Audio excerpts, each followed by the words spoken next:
دجال اس وقت کہاں ہے؟ حضرت فاطمہ بنت قیس رضی اللہ تعالیٰ عنہا روایت کرتی ہیں کہ ایک منادی سب کو نماز کے لیے مسجد میں جمع ہونے کا اعلان کر رہا تھا۔ میں بھی مسجد چلی گئی اور حضور اکرم صلی اللہ علیہ وآلہ وسلم کے ساتھ نماز ادا کی۔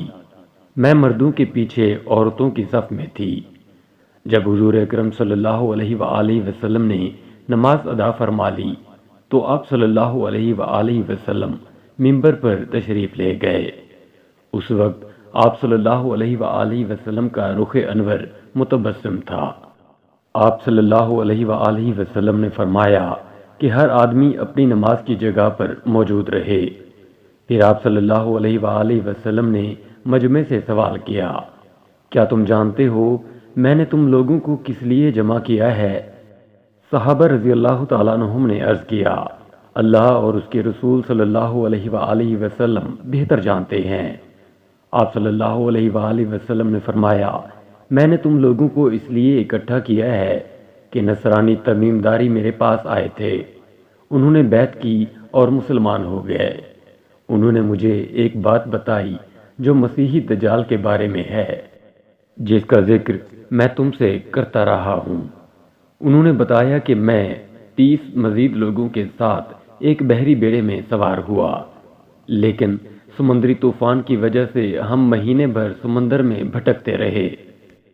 پھر ایک دن ہمارا بحری بیڑا غروب آفتاب کے وقت سمندر میں ایک جزیرے کے کنارے جا لگا۔ ہم بیڑے کی چھوٹی کشتیوں میں بیٹھ کر جزیرے میں داخل ہو گئے، جہاں ہمیں موٹے اور گھنے بالوں کے اندر چھپا ایک جاندار ملا۔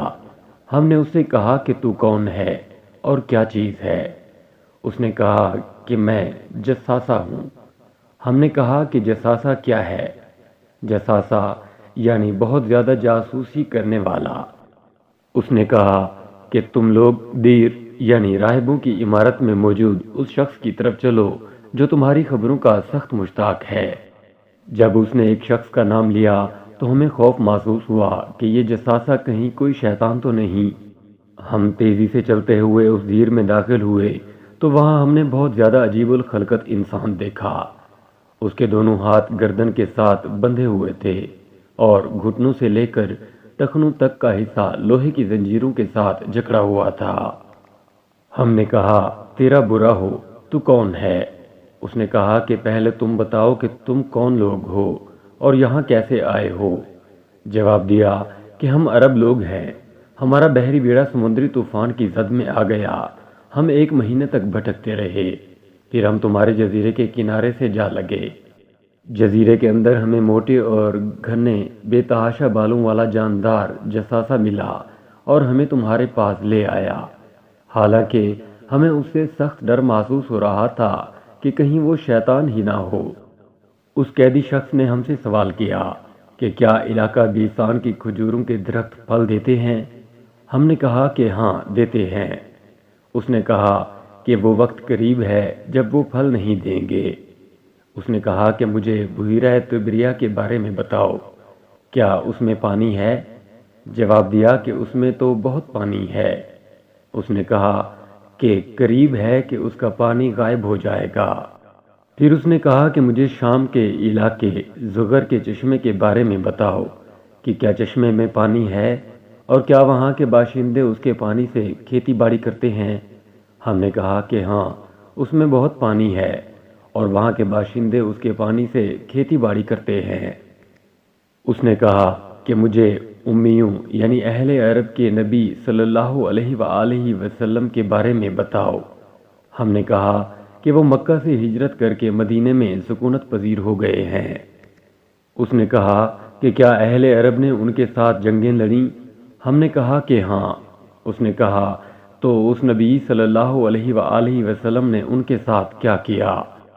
ہم نے اسے بتایا کہ وہ اپنے ارد گرد کے عربوں پر غالب آ گئے ہیں اور انہوں نے آپ صلی اللہ علیہ وآلہ وسلم کی اطاعت اختیار کر لی ہے۔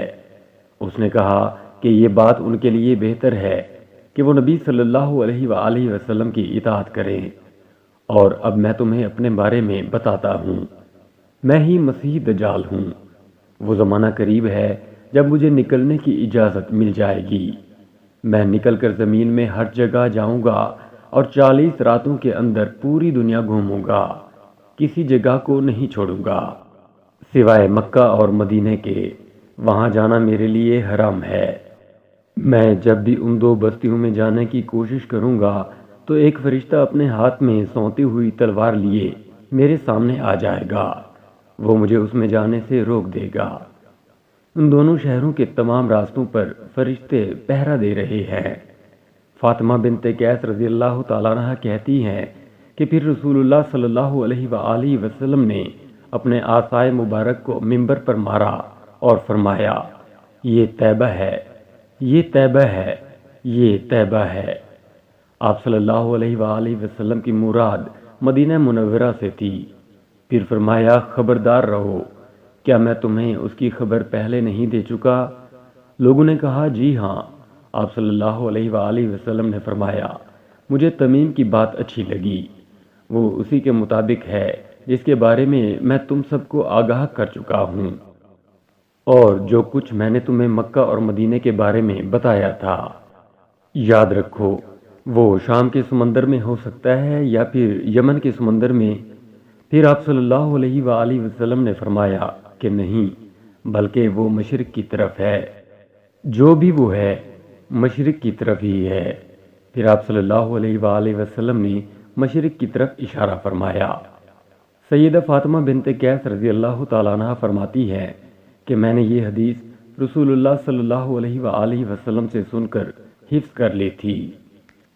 قصہ دجال حدیث مبارکہ کی روشنی میں حضرت نواس بن سمان رضی اللہ تعالیٰ عنہ سے روایت ہے کہ رسول اللہ صلی اللہ علیہ وآلہ وسلم نے ایک صبح دجال کا ذکر فرمایا۔ آپ صلی اللہ علیہ وآلہ وسلم نے ذکر کے دوران کبھی آواز اونچی اور کبھی نیچی کی، یہاں تک کہ ہمیں ایسا لگا کہ جیسے وہ کھجوروں کے جھنڈ میں موجود ہے۔ جب شام کو ہم آپ صلی اللہ علیہ وآلہ وسلم کے پاس دوبارہ آئے تو آپ صلی اللہ علیہ وآلہ وسلم نے ہم سب میں خوف کے شدید تاثر کو بھانپ لیا۔ آپ صلی اللہ علیہ وآلہ وسلم نے ہم سے فرمایا کہ تم لوگوں کو کیا ہوا ہے؟ ہم نے عرض کیا، اے اللہ کے رسول صلی اللہ علیہ وآلہ وسلم، صبح کے وقت آپ صلی اللہ علیہ وآلہ وسلم نے دجال کا ذکر فرمایا تو آپ صلی اللہ علیہ وآلہ وسلم کی آواز میں ایسا اتار چڑھاؤ تھا کہ ہم سمجھے کہ وہ کھجوروں کے جھنڈ میں موجود ہے۔ اس پر آپ صلی اللہ علیہ وآلہ وسلم نے ارشاد فرمایا، مجھے تم لوگوں پر دجال کے علاوہ دیگر جہنم کی طرف بلانے والوں کا زیادہ خوف ہے۔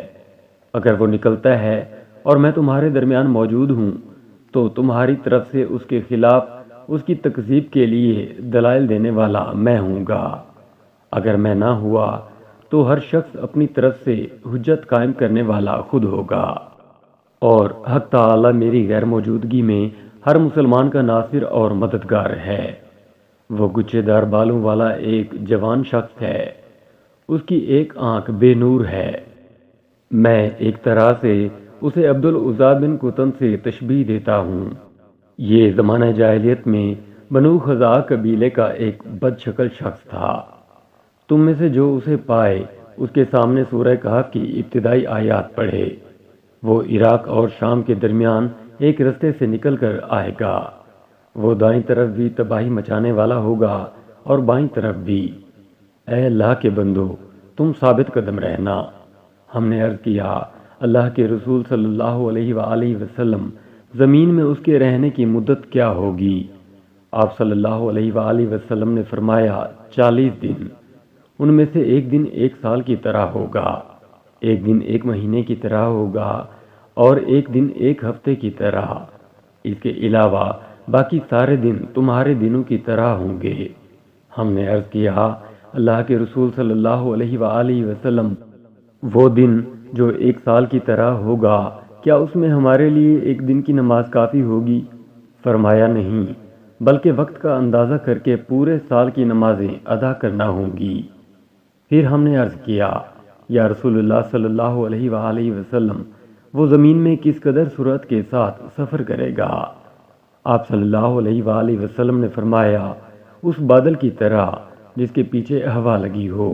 وہ ایک قوم کے پاس جائے گا، انہیں دعوت دے گا، وہ اس پر ایمان لائیں گے اور اس کی باتیں مانیں گے، تو وہ آسمان کے بادل کو حکم دے گا تو وہ پانی برسانے لگے گا، پھر وہ زمین کو حکم دے گا تو وہ فصلیں اگائے گی۔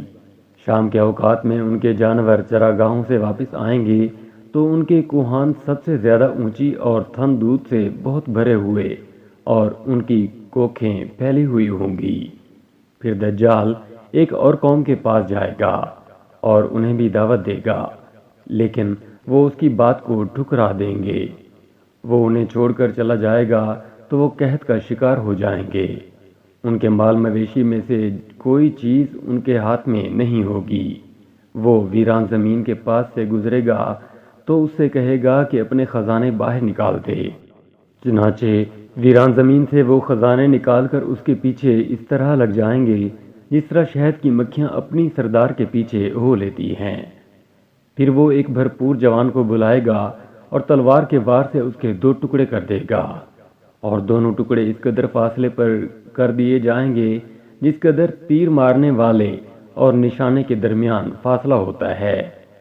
پھر وہ اسے بلائے گا تو وہ زندہ ہو کر دمکتے ہوئے چہرے کے ساتھ ہنستا ہوا آئے گا۔ وہ دجال اسی عالم میں ہوگا جب اللہ تعالی مسیح ابن مریم علیہ السلام کو محبوس فرما دے گا۔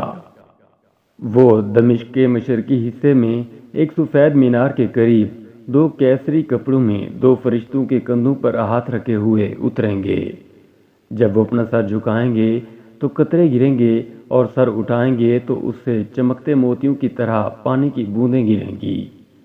کسی کافر کے لیے جو آپ علیہ السلام کی سانس کی خوشبو پائے گا، اس کے پاس مرنے کے سوا کوئی چارہ نہیں ہوگا۔ ان کی سانس کی خوشبو وہاں تک پہنچے گی جہاں تک ان کی نظر جائے گی۔ حضرت عیسیٰ علیہ السلام اسے تلاش کریں گے اور باب لد پر اسے پکڑ کر قتل کر دیں گے۔ پھر آپ علیہ السلام لوگوں کے پاس تشریف لائیں گے اور بطور شفقت ان کے چہروں پر ہاتھ پھیریں گے اور انہیں جنت میں اعلیٰ درجات کی خوشخبری سنائیں گے۔ لوڈیا یعنی لد شہر موجودہ دور میں اسرائیل کے دارالحکومت تل ابیب سے 15 کلومیٹر کے فاصلے پر واقع ہے۔ 1400 سال قبل جب آن حضرت صلی اللہ علیہ وآلہ وسلم نے یہ حدیث بیان فرمائی تھی، اس وقت لد ایک چھوٹا سا غیر اہم گاؤں تھا۔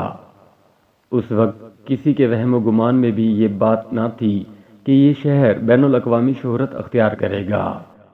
اسرائیلی حکومت اس شہر پر خصوصی توجہ دیتی ہے۔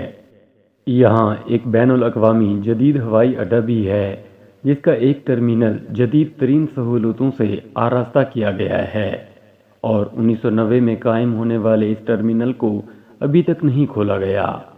یہودیوں کا خیال ہے کہ جب ان کا مسیح الدجال دنیا میں آئے گا تو پوری دنیا کو یہودی بنا دے گا، لیکن اگر بقول مسلمانوں کے حضرت عیسیٰ علیہ السلام کے آنے کے بعد اس کی جان کو کوئی خطرہ محسوس ہوا تو اسے فوری طور پر اس جدید ترین ٹرمینل سے تیز ترین جہاز میں سوار کروا کر کسی ہمدرد یورپی یا امریکی شہر بھیج دیا جائے گا۔ انشاءاللہ تعالی آنے والا وقت ثابت کرے گا کہ یہودیوں کا یہ مقدس مسیح کس طرح حضرت عیسیٰ علیہ السلام کے ہاتھوں اپنے بدترین انجام سے دوچار ہوگا، اور اس کی مددگار شیطانی قوتیں ناکام و نامراد ہوں گی۔